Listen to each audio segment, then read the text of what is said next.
आसाम रांबावजा जथुमनि थामथि सान आबिरनि फोरबो हलिया दिनैनिफ्राय जागायबाय।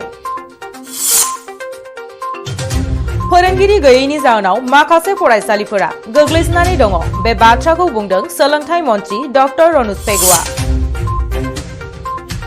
अरुणोदय आसनिखौ गोदानै 6 लाख सुबुंफोरा मोननो हागोन। 1 लाख साख्रि होनाया सरकारनि रादाय। बेखौ मावफुंनांगौ बिबाना सरकारनि।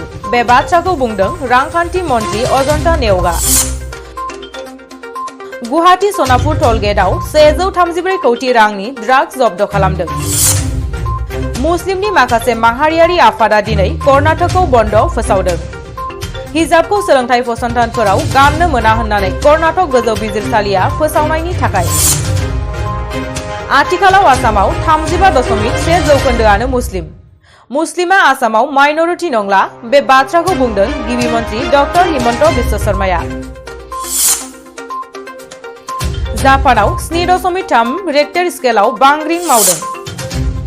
10 मेनि गेजेराव 26,000 फोरोंगिरिफोरखौ थिसनथाइ होगोन।